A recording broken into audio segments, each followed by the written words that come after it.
Diburu, kambing hitam yang membuat penjual lokal di-ghosting oleh pembelinya.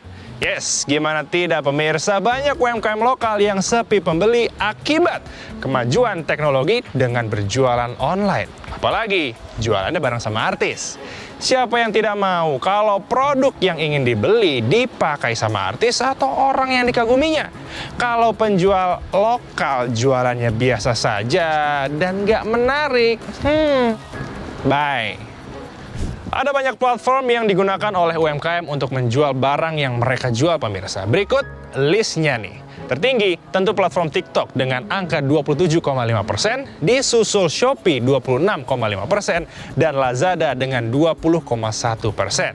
Selain ketiga platform itu, UMKM juga menggunakan platform Instagram, Facebook, dan YouTube sebagai sarana penjualan barang UMKM mereka. Nah, tentu dengan akses yang sangat mudah didukung dengan kemajuan teknologi, setiap individu dapat menggunakan platform itu dengan mudah untuk menggapai pasar yang mereka inginkan. Sudah platformnya banyak, sudah pasti transaksinya mendukung nih pemirsa. Betul, transaksi e-commerce di Indonesia terus meningkat, apalagi setelah kemarin sempat dilanda oleh pandemi COVID-19 dan harus jualan dari rumah saja. Nih, saya kasih datanya untuk Anda pemirsa berdasarkan Google yang menunjukkan peningkatan transaksi e-commerce dari tahun ke tahun. Di 2019 itu hanya sebesar 25 miliar dolar Amerika, tahun 2021 naik menjadi 48 miliar dolar Amerika, di 2022 59 miliar dolar Amerika. Bahkan diprediksi sampai 2025 transaksi ini akan meningkat hingga 95 miliar dolar Amerika. Bisa dibayangkan pemirsa seberapa banyak jumlah transaksi yang dilakukan dari berbagai macam platform. Hal ini tentu akan mematikan banyak penjual lokal dan tidak menutup kemungkinan mereka akan berpindah ke platform jual beli online. Pemirsa, beberapa dari Anda pasti penasaran sebenarnya kenapa UMKM menggunakan sosial media sebagai sarana untuk berjualan. Dari sumber yang kami dapat, sebesar 91,3% dilakukan untuk pemasaran, 81,95% digunakan untuk penjualan, dan 72,5% digunakan untuk interaksi dengan pelanggan. Tidak heran, sekarang banyak yang menggunakan jasa artis atau orang terkenal untuk menjual produk yang mereka jual. Wong tujuannya supaya pembeli pada berbondong-bondong ke channel mereka kok. Terus, yang jualan yang nggak pakai artis gimana? Ya nyawa artis lah, biar kakek toko sebelah. Nah, balik lagi pemirsa, soal sosial media mana aja sih yang digunakan oleh UMKM untuk berjualan? Sudah pasti nomor satu itu adalah Instagram, disusul Facebook, lalu TikTok, dan YouTube sebagai 4 sosial media teratas dalam masalah jualan produk UMKM. Untuk platform yang lain yang angkanya nggak sebesar dari 4 sosial media itu pemirsa. Tentu hal ini didukung oleh pengikut atau followers dari setiap individu yang berjualan di platform tersebut. Intinya nih, kita tidak bisa asal tunjuk saja, yang bertanggung jawab soal penjual lokal yang di-ghosting oleh pembelinya.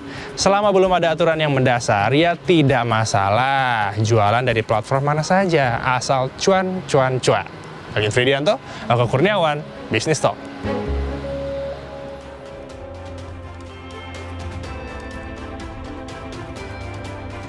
Selamat malam saudara, bertemu lagi di Bisnis Talk bersama saya Sister Tarigan. Digitalisasi ekonomi yang berkembang menjadi e-commerce maupun social commerce belakangan jadi perbincangan lantaran diduga mengurangi rezeki UMKM. Benarkah demikian? Maka kita akan bahas malam hari ini dengan narasumber yang sudah lengkap. Bergabung bersama kita ada Kang Tubagus Vicky Cikara Satari, staf khusus Menteri Koperasi dan UKM. Selamat malam Kang Vicky. Malam Mbak Ilona, sehat ya? Sehat, Kang Vicky juga semoga sehat selalu ya. Terima kasih telah bergabung. Saya juga menyapa ada Mbak Arsy Andini, Eksekutif Director IDEA. Selamat malam Mbak Arsy. Malam Mbak Ilona, sehat selalu. Sehat selalu, dan untuk melengkapi diskusi pada malam ini telah bergabung juga bersama kita ada Mas Haris Sofyan Hardewin, Ketua Umum DPP Akumindo. Selamat malam Mas Haris. Selamat malam Mbak Ilona, salam sehat untuk kita Salam semua. sehat selalu. Yang paling hangat belakangan ini mungkin salah satu contohnya terkait dengan keberadaan TikTok Shop begitu ya, karena social commerce yang katanya ini mengurangi penjualan dari UMKM. Saya ke Kang Vicky. Kang Vicky, apakah benar social commerce dinilai matikan UMKM? Dari data yang dihimpun, dampaknya sebesar apa sih sampai dibilang jadi penyebab, misalnya kita sebut belakangan ada toko offline kayak Tanah Abang sepi, ujung-ujungnya dibilang ya karena social commerce yang marak. Silakan. Ya, terima kasih Mbak Ilona. Jadi pertama memang kita sudah langsung ya turun ke lapangan. Pak Menteri tadi siang juga sudah langsung ke Tanah Abang, berdiskusi dengan para pedagang di sana, mengecek sebetulnya kesimpulan bisa kita bilang begitu. Ini bukan Oke. hanya sekedar main offline, tapi isu tentang kompetisi. Karena adanya predatory pricing yang sangat marak di platform social commerce dalam hal ini.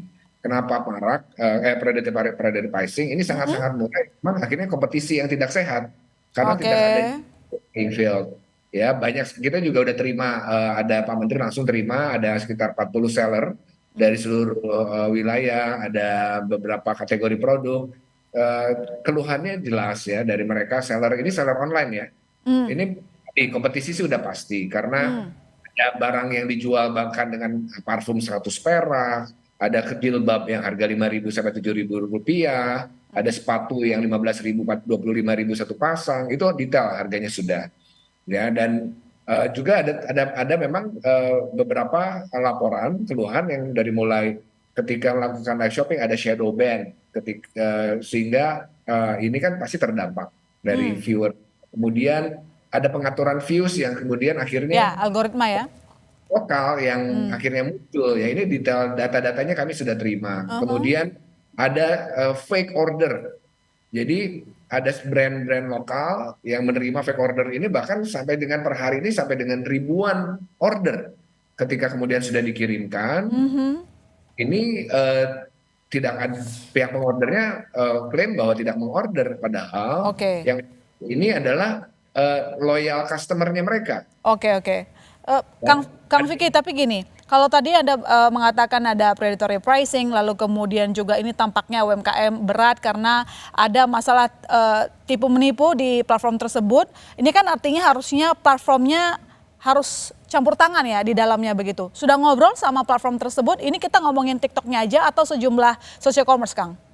Jadi saya ingin menggarisbawahi dulu bahwa tidak ada spesifik kami urusan dengan satu platform. Oke, tapi semua berarti ya? Punya praktek yang sama berarti mereka? Termasuk tahun lalu, ini sempat ada viral.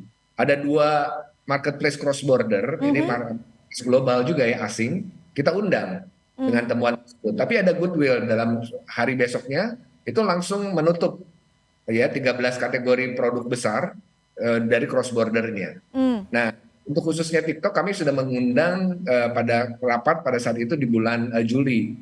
Oke. Dan singkatnya gini, kita minta deh dari segala macam diskusi bahwa tidak ada yang aturan yang dilanggar, tapi faktanya kita memperlihatkan juga, yuk kita buka sekarang platformnya. Ada nggak predatory pricing? Mampu nggak UMKM bisa berkompetisi dengan harga-harga murah yang luar biasa begitu? Nah, sekarang kita minta aja deh konfirmasi, klarifikasi data, baik jumlah produk ya yang dijual, jumlah kategori produk yang dijual, ditambah nilai omsetnya. Sehingga kita kan bisa lihat kalau by data kan enak kita bicaranya ya. Oke. Nah, dengan harganya tentunya kan ini bisa enak, tapi karena kita lihat kan hanya dari platform. Nah, sampai saat ini kita belum terima tuh apa yang kita mintakan ke pihak TikTok ya.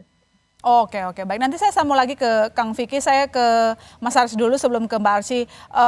Mas Vicky, pemerintah kan juga sering mendorong bahwa yang namanya UMKM untuk go digital begitu ya. Tetapi ternyata ketika sudah masuk kita menemukan sejumlah fakta, kalau tadi disampaikan juga oleh Kang Vicky tadi ya, bahwa ya ada beberapa hal yang merugikan lah UMKM dalam negeri. Tapi Akomindo sendiri melihat apakah lebih banyak memang mudaratnya, buruknya ketimbang untungnya buat bisnis UMKM dengan go digital? Masuk di social commerce maupun e-commerce lah, jualan produk. Ya, Mbak Ilona. Karena sekarang kalau kita lihat banyak juga pelaku UMKM ini menggunakan platform media commerce yang terbantu untuk pemasaran produknya mereka karena biaya pemasarannya juga jauh lebih murah. Itu yang pertama. Mereka nggak perlu sewa toko, sewa ruko, mereka bisa jualan dari rumah. Karena kalau kita lihat sekarang di TikTok itu hampir 2 juta seller di TikTok yang 90%-nya UMKM. Iya. Nah, jadi kalau dikatakan ini ada manfaat atau tidak, yang pertama ada Ada manfaatnya pasti, karena oke. pasti ada. Karena memang dari segi pemasaran mereka akan jauh lebih mudah dan murah. Oke. Cuman memang ada beberapa hal yang memang harus dilakukan pembenahan oleh UMKM. Karena masih banyak UMKM ini yang belum mampu untuk melakukan digitalisasi. Oke, tapi begini, yang kita tahu bahwa disebutkan UMKM banyak yang menjerit dengan harus bersaing dengan produk-produk yang harganya jauh lebih murah ketimbang produk UMKM itu sendiri. Termasuk sepinya di pasar offline. Apakah Akumindo mengakui hal tersebut bahwa memang social commerce ini berpengaruh juga menyempitkan gitu ya, mengurangi rezeki dari UMKM itu sendiri? Sebenarnya kalau kita lihat Mbak, dari pasar itu sendiri memang sepi sekarang. Seperti di pasar Tanah Abang juga mulai banyak yang tutup, lalu di pasar-pasar yang lain juga sudah mulai tutup karena mereka sudah sepi pembeli. Karena banyak sekarang orang beralihnya kan belanja melalui online. Itu yang pertama. Yang kedua juga memang dari segi pendapatan mereka juga menurun. Kenapa bisa menurun? Yang pertama, harga yang dijual secara online itu jauh lebih murah di bawah gitu ya? harga pasaran yang mereka jual karena ongkos produksi, biaya sewa tempat itu juga tidak menutupi. Oke, baik. Nanti saya mempertegas lagi ke Mas Haris terkait dengan persaingan. Kalaupun UMKM sudah masuk ke digital, apakah memang nggak bisa bersaing karena harga produk-produk dalam digital tersebut juga sangat murah begitu? Saya ke Mbak Arsy. Mbak Arsy, kalau ide sendiri melihatnya bagaimana ketika disebutkan eksistensi dari social commerce ini ternyata juga membawa pengaruh buruk ke usaha UMKM itu sendiri? Karena tadi sudah diberikan contoh bagaimana harga-harga yang tertera di e-commerce maupun social commerce, kita sering lihat lah, itu udah rahasia umum, harganya jauh lebih murah begitu. Gimana dia memandangnya? Ya, oke, terima kasih Mbak Ilona. Jadi mungkin yang pertama saya menanggapi dulu yang sisi impor ya, barang impor. Memang ini PR kita bersama ya, karena kita pahami dulu bahwa e-commerce itu atau marketplace itu seperti warungnya online Mbak. Jadi seperti manajemen mall, jadi semua barang-barang produk yang dijual oleh seller di marketplace itu online atau lokal pasar itu miliknya seller, jadi bukan miliknya platform ya. Jadi secara user generated content mereka mengupload sendiri. Sehingga memang yang dilakukan secara cross border secara langsung Indonesia itu tentu sulit menemukan nih asal produk yang dijual di suatu toko atau seorang penjual itu apakah definisinya itu produk lokal ataupun produk impor. Tapi memang itu semua sudah diatur ya. Nanti ada aturan yang memang sedang dalam proses revisi. Nah, asal barang tersebut juga memang dari sisi platform itu tidak mengetahui, kecuali kalau dia mengimpor secara langsung. Jadi poinnya adalah memang perlunya ada standarisasi harga yang memang disepakati dari di setiap platform. Tapi itu sedang dalam pembicaraan ya, dalam arti kita juga melihat adanya level playing field yang harus sama. Contohnya untuk barang impor yang memang yang akan diatur itu di bawah $100 itu tidak bisa berjualan di platform. Itu upaya yang baik untuk memberikan level playing field yang sama. Dan apakah itu diberlakukan untuk importir umum juga, itu juga masih tanda tanya ya. Jadi dari sisi platform ini memang terus menjaga, terus kooperatif, tapi memang PR bersama. Nah, selain itu perlunya juga kita pahami kehadiran produk impor ini kan sebagai di marketplace ya, tentunya itu sebagai pemenuhan kebutuhan juga nih dari konsumen. Kita bisa nggak sih ganti substitusi barang produk impor ini, kita tingkatin produk lokal ini gitu. Jadi pemenuhan kebutuhan produk lokal, peningkatan kualitas, karena pada saat mereka masuk ke platform marketplace itu bukan garis finish tapi garis start, harus berkompetisi dari sisi packaging, keunikan barang dan lain-lain gitu. Itu dibalikan kepada kreativitas dan juga kualitas lagi dari tiap-tiap seller. Lantas apa tanggapan dari IDEA terkait dengan tadi disebutkan ada predatory pricing yang eksis begitu di social commerce maupun e-commerce? Jangan dijawab dulu Mbak Arsy, sesaat lagi saudara kami masih akan segera kembali, tetaplah di Business Talk.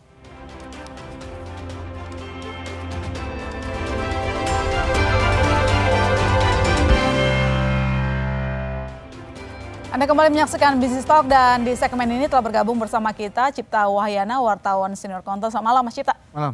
Oke, malam ini kita membahas sesuatu yang dulu pernah kita bahas dan cukup menarik, masalahnya itu lagi, ya nggak apa-apa, namanya juga proses begitu. Semoga dalam diskusi ini nanti menemukan jawaban. Sayangnya Menteri Perdagangan ataupun dari pihak Kementerian Perdagangan belum bisa hadir karena ada halangan, tapi tadinya dari pihak Kementerian Perdagangan ingin hadir di diskusi malam ini. Tapi tidak apa-apa, nanti kita akan tunggu-tunggu ya. Ya, kita tunggu-tunggu sebenarnya. Tapi tidak apa-apa, kita tetap akan membahas terkait dengan revisi Permendak, terkait dengan mengatur bagaimana eksistensi dari social commerce itu. Sebelum saya ke Mas Cipta, saya ke Kang Vicky lagi. Kang begini, kalau kita lihat ketika ada penyatuan media sosial dan e-commerce, itu kan menimbulkan penguasaan data yang eksesif gitu. Kalau dibiarkan, apa nanti dampaknya untuk UMKM?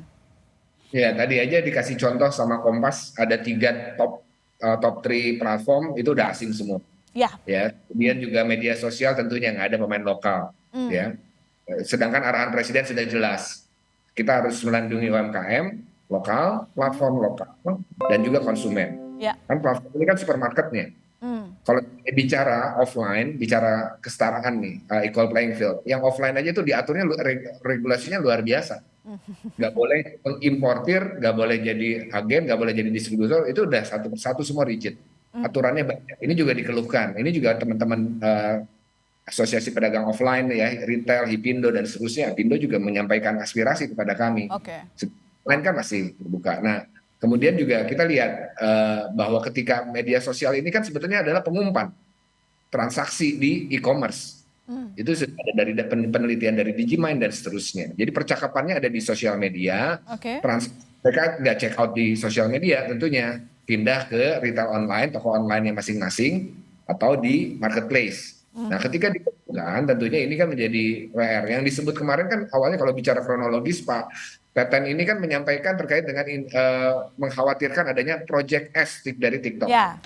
Project S ini kan sebetulnya satu ekosistem dari mulai media sosial, percakapannya, terus check out-nya ada di marketplace. Ini yang terjadi di datanya juga sudah lengkap, banyak dipublish. Kemudian mereka ada cross border, ada di 6 negara, termasuk negara-negara ASEAN tetangga ini dilakukan cross border shop. Tapi di Indonesia informasinya tidak, gitu kan. Yang ketiga adalah retail online, membuat produk sendiri. Nah, Project S ini sudah dijalankan di UK sejak tahun 2021. Ya, produk yang dijual itu tentunya dari Tiongkok, dari China melalui TikTok Shop ini naik 5 kali lipat. Seperti hari ini di Indonesia ya. Artinya ini kan sebetulnya yang kita ingin jaga. Tapi saya ingin menyampaikan tadi apa yang disampaikan Mas Haris, yang ingin kita dorong itu bukan hanya sekedar UMKM seller, tapi UMKM produsen. Karena kalau bicara UMKM produsen, tentunya lapangan pekerjaan. UMKM menyediakan 97% lapangan kerja di Indonesia. 120 juta tenaga kerja di UMKM di Indonesia. Aku juga tadi terkait dengan predatory pricing. Kalau misalnya ada barang-barang yang ada harganya murah demikian, lupa. Pertanyaannya, apakah bisa menciptakan harga casing handphone murah? Apa kabel charger murah? Bisa, orang kita bisa bikin simulator alat-alat pertahanan. Kita ada startup yang IoT, AI, machine learning, banyak. Tapi kalau misalnya di pasarnya harganya sedemikian murah, bisa compete atau tidak? Kan itu pertanyaan yang kita perlu balik gitu kan. Kita perlu siap. Pertama, kerja yang berkualitas dari UMKM. Isunya itu maaf Kang, kalau saya potong, isunya itu selain memang kita soal harga yang mereka sangat murah begitu ya. Terus karena tadi Kang Vicky menyinggung soal Project S, meski kemarin sudah dijanjikan bahwa tidak akan dikembangkan di Indonesia, tetapi dengan adanya social commerce yang kita tahu dia menyatukan ya media sosial dengan e-commerce, itu sama saja nanti dampaknya dengan Project S kah yang dilihat oleh Kemenkop UKM? Ya, kita harus dipisah atau gimana gitu? Jadi kita mengadresnya gini, kalau pemisahan itu kan ada di wilayah kementerian lembaga yang lain. Karena di situ tentunya perdagangannya ada Kemendag. Tentunya kita dorong revisi Permendag 50 2020. Kemudian dari sisi platform tentunya ada Kominfo.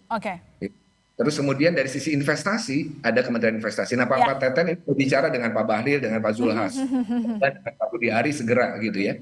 Nah, ini poinnya adalah yang kita address kan adalah pada dari pricing. Ini turunannya banyak kemudian. Dan isu pengarahan itu segala macam. Nah, ini sudah didiskusikan. Sebetulnya yang paling tepat menjawab itu adalah di Kementerian Perdagangan saat ini ya, Mbak Ilona. Iya, iya. Harusnya demikian yang seperti kami singgung sebelumnya saudara bahwa pihak Kementerian Perdagangan sudah kami undang begitu ya Mas Cipta dan kami juga sudah menanti tapi kemudian ada halangan. Tidak apa-apa kita tetap akan membahas soal Permendak revisi terkait dengan untuk keberlanjutan dari bisnis UMKM. Saya ke Mas Haris kalau begitu Mas Haris. Selama ini sebenarnya sesulit apa UMKM menjual produk lokal terutama untuk produsen ya, UMKM produsen menjual produk mereka di tengah gempuran maraknya barang-barang impor yang harganya jauh lebih murah. Iya Mbak, yang pertama memang sulit, banyak produsen-produsen lokal ini mereka mencobalah untuk melakukan digitalisasi, mulai dari mereka jualan secara online. Tapi ya kembali lagi mereka menjual produk online ini berjam-jam mencoba untuk live, itu tidak ada produk yang laku juga. Itu yang sekarang dikhawatirkan oleh UMKM juga. Bagaimana pengaturan mengenai algoritma, bagaimana pengaturan sistem dalam mesin pencarian, apakah ini yang diutamakan adalah produk-produk lokal gitu loh. Oke. Nah, lalu juga yang dikhawatirkan ini ya apakah nanti dengan platform digital bisa membantu UMKM juga? Ya saya rasa itu yang harus diatur melalui sebuah regulasi yang jelas. Oke, baik. Saya ke Mbak Arsy. Mbak Arsy, terkait tadi kita menyambung lagi pernyataan dari Mas Haris pun tadi sudah disinggung oleh Kang Vicky. Ini soal algoritma ya, kita nyebutnya bahwa saya kasih contoh ini tanpa melihat kita concern ke salah satu aplikasi aja, tapi aplikasi ini memang paling terkenal juga, pasar nomor 2 terbesar Indonesia itu TikTok begitu ya. Kalau kita lihat ketika live itu kalau misalnya yang live itu misalnya katakanlah artis itu bisa 15 miliar loh per hari. Sementara UMKM tadi disebutkan satu barang pun bisa ada yang nggak laku begitu. Kemudian kalau kita lihat di media sosial lainnya juga demikian. Apakah hal-hal seperti ini bisa diatur nanti Mbak Arsy supaya kita bisa bilang kalau di kacamata UMKM pilih kasih gitu kali ya, silakan. Ya, terima kasih Mbak Ilona. Jadi kalau algoritma itu sebenarnya sama dengan retargeting ads ya Mbak. Jadi ibaratnya saya ibu-ibu saya suka melihat skincare pagi. Nanti pada saat siang saya akan dikejar lagi dengan proses iklan-iklan skincare tersebut. Tapi memang yang sudah berjalan itu ada paid ads ataupun digital ads yang di-spending di situ. Nah kalau memang sosial media itu secara organik algoritma akan mengejar retargeting kita dengan apa yang sering kita lihat gitu. Jadi kita sering lihat influencer A, otomatis dia live 24 jam itu akan masuk ke sana terus. Jadi memang secara organik terlihat di situ. Jadi memang banyak sekali yang komplain kenapa dia baru bikin produk live juga tidak bisa di marketplace ya case kami ya. Karena memang di situ mereka berkompetisi dengan seller-seller lain yang juga menggunakan platform itu untuk live. Jadi memang secara organik algoritma akan mengarahkan ke sana seperti itu. Mengarahkan ke sana dan tidak bisa kita ubah lagi. Intinya begitu ya jawaban dari Mbak Arsy ya? Ya, secara organik seperti itu. Teknologi memang begitu cara kerjanya gitulah ya. Oke, soal algoritma ini sudah terjawab. Lalu kemudian tapi begini, soal predatory pricing itu kan dulu kita juga pernah diskusi ya Mbak Arsy. Hal ini sudah menjadi concern sejak lama. Selama ini e-commerce, social commerce concernnya bagaimana? Apa perannya untuk mengurangi yang namanya predatory pricing di platform yang dimiliki? Karena kan ibarat kata kan yang punya rumah kan e-commerce-nya gitu ya, platformnya begitu. Sementara pedagang-pedagang yang lain kan ibaratnya mereka ya yang buka tenan secara online. Silakan. Betul.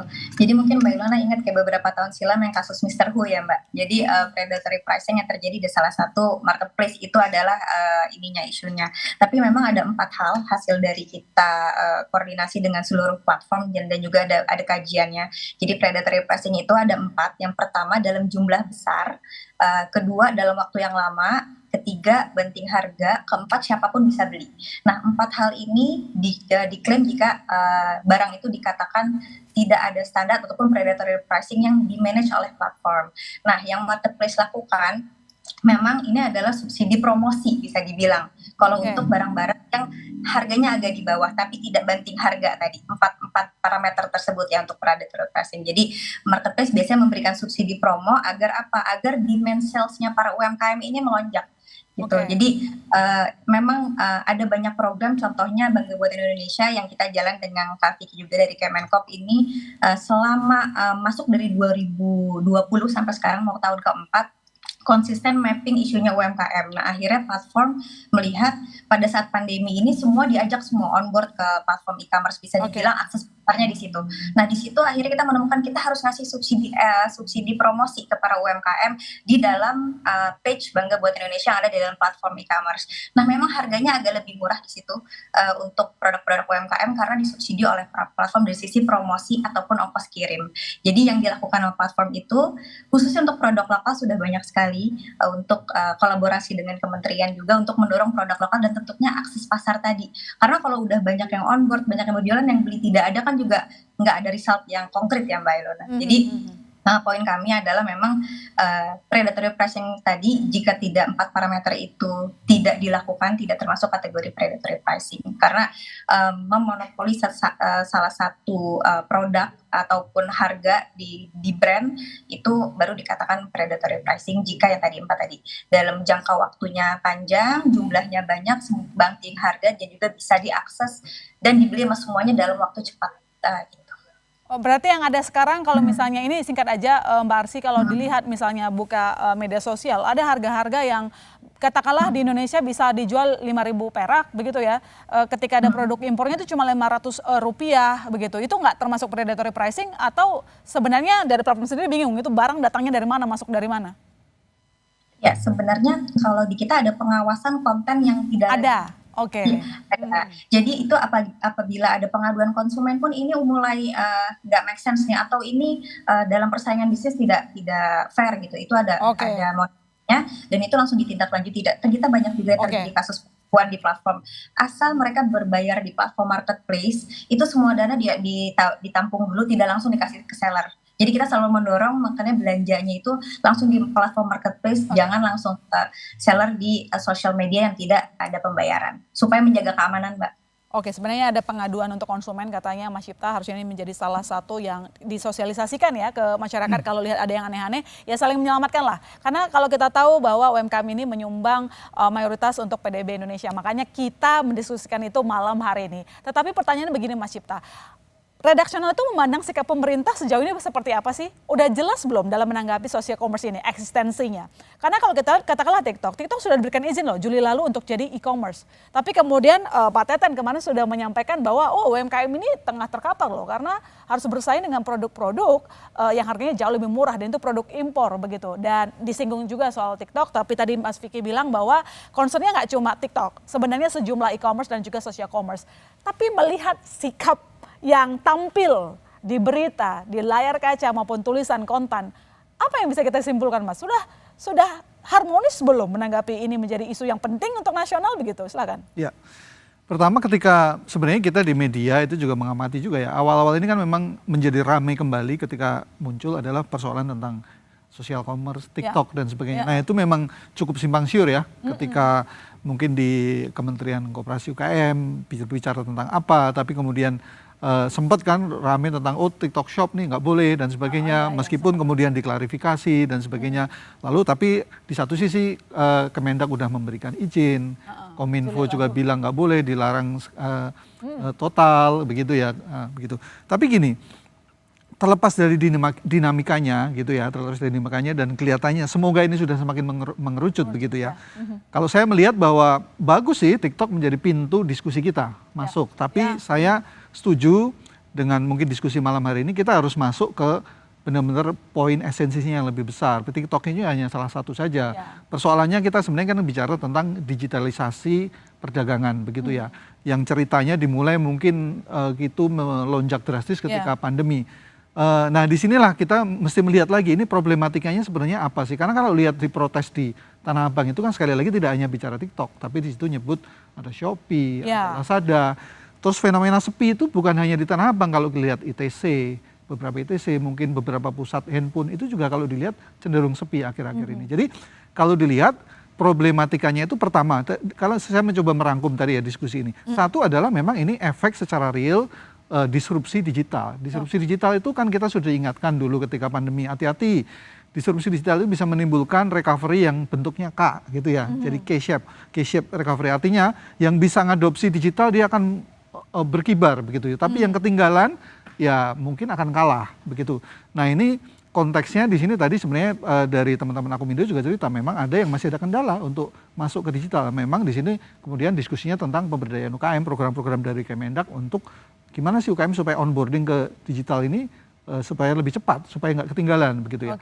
Tapi poin kedua, kita bicara tentang digitalisasi commerce, nggak bisa ditolak. Sekarang ada open market, apalagi udah masuk ke super apps, bukannya sosial media pun menjadi social commerce. Nah di sini open market yang tak terbatas ini kemudian menimbulkan fenomena-fenomena baru yang belum masuk di aturan. Misalnya kita ngomong Permendak 50 ternyata belum memasukkan social commerce dan sebagainya. Nah di sini fungsinya pemerintah kembali harus masuk untuk mengatur supaya sebenarnya kita harus misalnya kesetaraan permainan itu ya. Terus ya kalau memang ada yang tidak fair, predatory pricing ya ini kuncinya kan pengawasan lagi. Pengawasan, penegakan dan sebagainya. Dan kalau memang mau ditetapkan harga misalnya minimal $100 untuk bisa di bawah 100. Di bawah 100, ya kalau memang itu datanya memang cukup kuat untuk membuat keputusan itu silakan. Tapi memang sekali lagi kita bicara berulang kali harus konsisten, pengawasannya seperti apa, ini harus terus dijalankan terus. Karena memang dari diskusi kita ya nggak cukup mungkin itu menjadi peraturan, karena peraturan yang lama itu memang belum terlalu detail sih. Jadi sekarang kalau bisa lebih detail sampai tahap-tahap pengawasannya seperti apa, nah ini menjadi kuncinya. Mungkin pertanyaannya sebenarnya mungkin kalau ke Kang Vicky ya, kesepakatannya sudah sampai mana sih soal Permendak. Nanti Kang Vicky tolong dijawab pertanyaan ini karena kalau menyambung disampaikan oleh Mas Cipta tadi bahwa memang kita punya target UMKM yang masuk ekosistem digital 2023 ada 24 juta UMKM. Mau sebanyak apapun kalau tidak pengawasan yang jelas sia-sia juga begitu ya Mas Cipta. Mas Vicky nanti dijawab sejauh mana revisi Permendak tersebut tetap di Business Talk Saudara.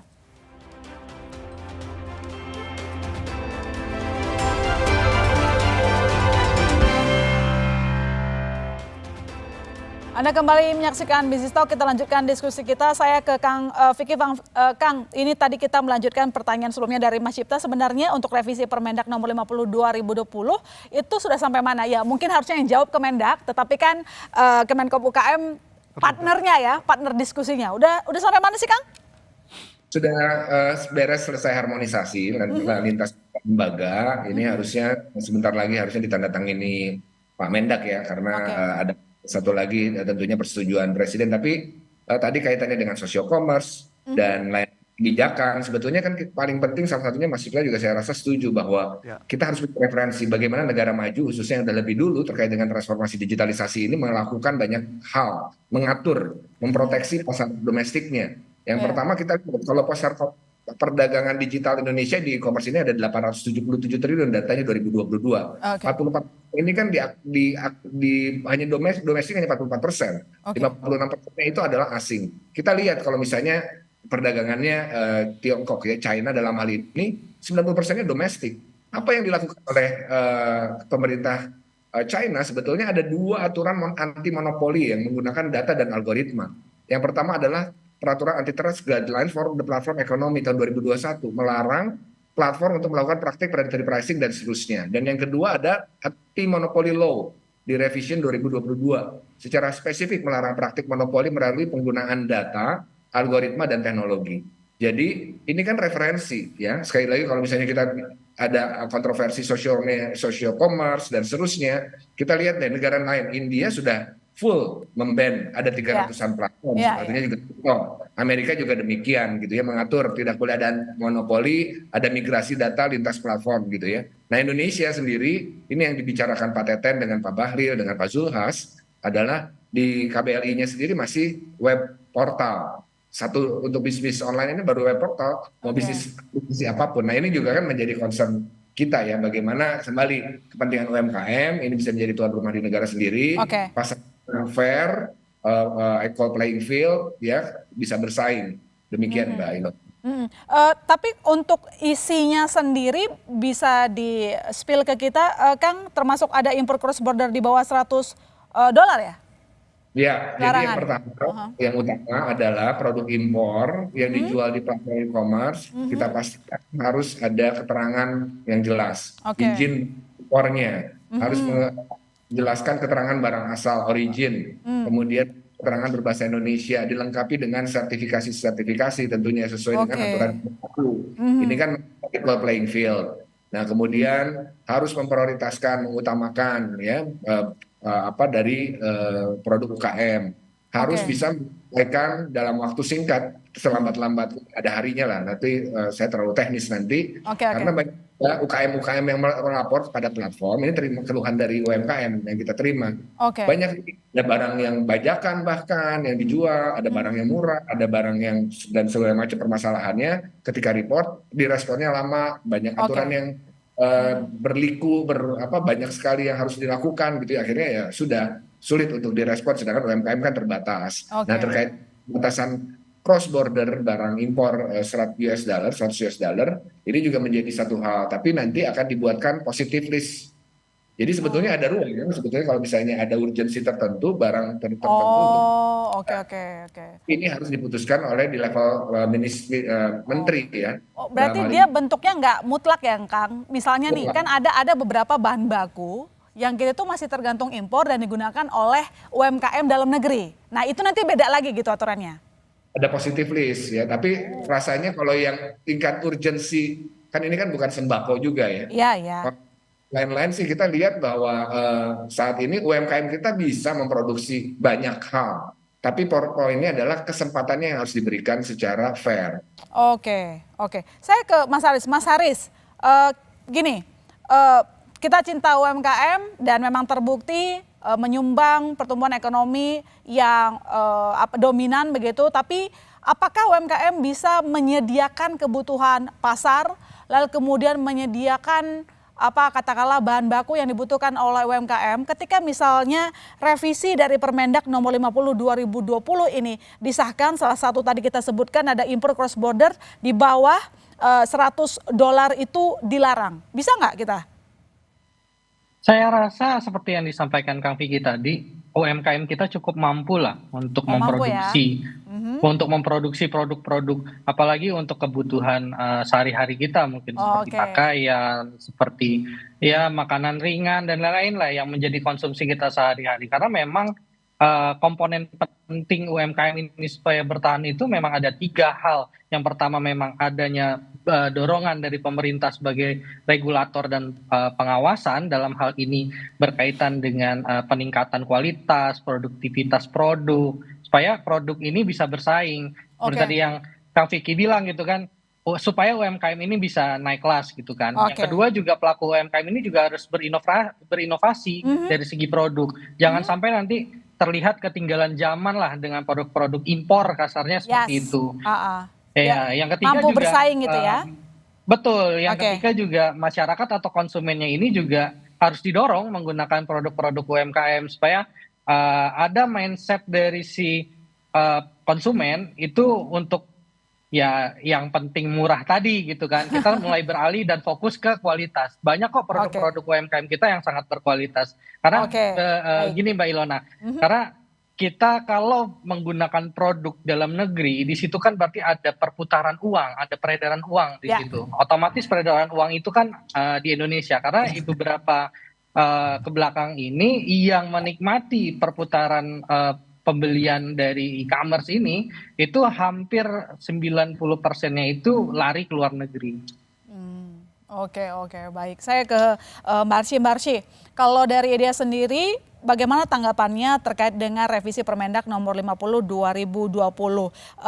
Terutama terkait dengan impor cross border tadi. Karena kalau kita lihat dari data dari Kementerian Perdagangan nih Mbak Arsy, 90% transaksi barang kiriman dari luar negeri bersumber dari marketplace cross border. Dan sebanyak 98,71% harga barang kiriman luar negeri bernilai di bawah $75 sampai $100. Idea gimana tanggapannya? Ya, kalau pertama dari kami industri memang inginnya pemerintah memberikan regulasi itu yang inklusif dan tepat sasaran ya, yang supaya bisa berkesinambungan. Intinya kalau Diajak kami diskusi nggak kemarin, Mbak Arsy? untuk yang uji publik Januari diajak, Oke. Mbak Ilona. Lalu pada saat proses revisi dan lain-lainnya ini juga kami sudah memberikan ajakan lagi untuk diajak lagi, dan juga intinya kalau kami dari industri marketplace ini kita menyediakan akses pasar. Oke. Kita ke hilirnya. Jadi ada option untuk UMKM tadi udah siap naik kelas kualitas, dikasih ke akses pasar luas, tapi memang setuju untuk diatur aturan mainnya, ibaratnya wasitnya seperti apa, setuju untuk level playing field yang sama. Nah, tentunya kalau dari kita ada beberapa hal yang tadi untuk di bawah $100, kami memang prinsipnya menyetujui ya untuk proses tersebut. Lalu yang kedua untuk dari sisi perbedaan secara entitas tadi, mungkin nanti harapannya bisa lebih diperjelas apakah pertama itu dari sisi kepemilikan, kedua itu entitas atau lembaga KBLI izin usahanya, ketiga apakah dari bisnis atau bisnisnya. Dan kami rasa pada saat itu dibuat diskusi supaya nanti nih industri swasta juga paham dan cara mainnya tahu gitu. Karena misalnya ada beberapa industri, contohnya pendanaan, mereka e-wallet tapi tidak bisa memberikan pinjaman, akhirnya mereka berpartner dengan yang bisa memberikan pinjaman, tapi di dalam satu front end yang sama, hanya belakangnya beda gitu. Nah, hal-hal itu kan ibaratnya bisa diakalin ya, kalau memang dari sisi regulasinya belum firm gitu. Nah, kita memang sangat menunggu draft revisinya, dan kita kalau dari asosiasi beriringannya, intinya kita mau yang terbaik, dan isu ataupun kasus TikTok ini saya rasa positifnya jadi semuanya tonnya NKRI, Mbak Ilona. Jadi gimana nih caranya kita maksimalkan yang tidak terlihat bisa terlihat. Dan juga kalau dari kita, kalau bisa mungkin aturannya bukan hanya dari sisi perdagangan, tadi kan juga Kak Vicky udah mention ya, ada dari di sini ada dari Kominfo, dari perdagangan, dari Pemkop dan lain-lain, tapi pertama juga dari sisi mungkin talenta digitalnya juga gitu, karena ada juga perusahaan asing tadi Mbak Ilona, kalau apabila mereka di sini, mereka harus punya headquarter di sini, buka kantor di sini, program CSR mereka harus 50% buat lokal, mereka harus kasih subsidi ad sebanyak-banyaknya untuk UMKM lokal. Jadi kita bisa di sini untuk ngasih rules yang memang untuk mereka ngasih support lokal tuh apa saja gitu. Jadi banyak ruang untuk bisa seperti itu. Ingin diajak diskusi bareng-bareng dan ingin disosialisasikan poin-poin yang ada dalam revisi Permendak tersebut. Begitulah pada intinya dari pelaku industri ya. Saya ke Mas Cipta. Begini, dari tadi kan memang benar bahwa kita ini kan masuknya karena dari social commerce begitu. Tetapi dari tadi kita berbincang dalam topik ini, saya melihat ini bagian dari maraknya masuknya produk impor ke dalam negeri. Artinya kan masalahnya di sana ya. Redaksi melihatnya apakah memang kita kurang mengawasi masuk-masuknya produk impor sehingga membanjiri pasar dalam negeri. Ya yang namanya konsumen kan sukanya barang murah ya. Selama murah berkualitas, kenapa saya harus beli barang yang kualitasnya sama harganya lebih mahal.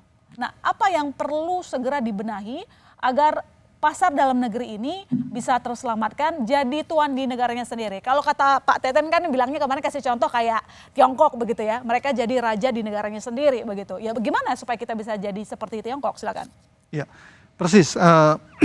Jadi yang pertama memang kalau bicara impor, ini kan sebenarnya sudah tidak kurang-kurangnya kita punya aturan. Tapi juga tahu, kita juga tahu bahwa akan di Indonesia itu realitasnya akan ada banyak titik-titik impor ilegal begitu kan. Ini kan kita bicaranya berulang kali, misalnya bicara tentang impor pakaian bekas saja. Itu sudah berulang kali di forum ini juga kita diskusi, tapi berulang kali juga marak lagi. Artinya sebenarnya bukan kurang-kurang aturannya, tapi sebenarnya lebih ke penegakannya. Ketegasan. Kembali ke sini juga sama, kembali ke topik kalau cross border kan lain ya, ceritanya lain dengan ini. Karena memang ini sistem transaksi yang memungkinkan terjadi cross border. Jadi apapun revisinya, kalau revisi aturan Permendak ini ya 50, kalau itu mengarah ke perlindungan UMKM dalam negeri sih kita sangat dukung gitu. Tapi sekali lagi memang konsistensi untuk penegakan aturan itu memang sangat penting. Karena sekali lagi kalau kita bicara market digital, kita bicara miliaran dolar dan sebagainya gitu ya, itu kan bicara sebenarnya pasar kita sendiri. Pasar Indonesia, penduduk Indonesia yang jumlahnya sangat besar. Kita selalu bilang konsumsi terbesar itu pendorong ekonomi itu konsumsi terbesar. Tapi gimana supaya itu juga duitnya kembali ke kita. Itu kan kembali ke UKM lokal, dan UKM memang pemain terbesar. Jadi memang dalam konteks ini kalau memang mau mengatur impor, mengawasi impor, melindungi UKM itu sangat kita dukung. Tapi sekali lagi memang harus ada konsistensi, dan jangan sampai cuma anget-anget karena misalnya ya ini karena memang momen mau pemilu semua bilang UKM dan sebagainya, itu menjadi selalu kita ingatkan. Dan kita sih optimis lah setelah revisi ini harusnya bisa lebih baik gitu, karena kita kemudian sudah berdinamika sedemikian rupa, jangan sampai menjadi Iya, iya. akhirnya gembos lagi gitu. Harusnya kita memang sudah lebih mawas diri. Kenapa? Karena sebenarnya sejumlah negara sudah mengakui besarnya market kita ya, Mas Cipta. Bagaimana sejumlah startup juga banyak yang masuk ke dalam negeri. Itu sudah menandakan bahwa pasar kita yang sangat besar. Nah, artinya proteksilah market itu. Terutama misalnya kalau kita ngomongin soal ekonomi digital. Di tahun 2025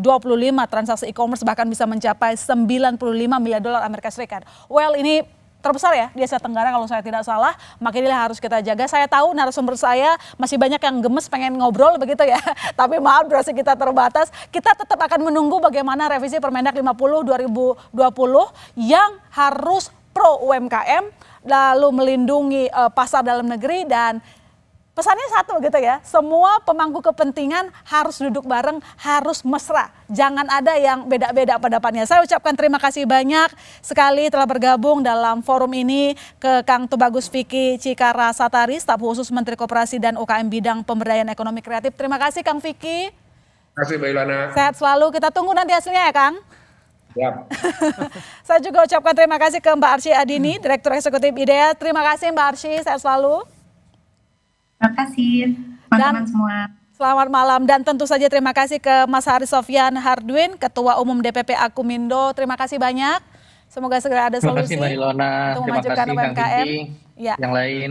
Ya, dan tentu saja saya ucapkan terima kasih banyak ke Mas Cipta Wahyana, wartawan senior konten, atas setiap masukan, setiap diskusi, data yang kita bumikan, kita coba untuk sosialisasikan kepada masyarakat. Dan saudara jangan kemana-mana, kami masih akan segera kembali.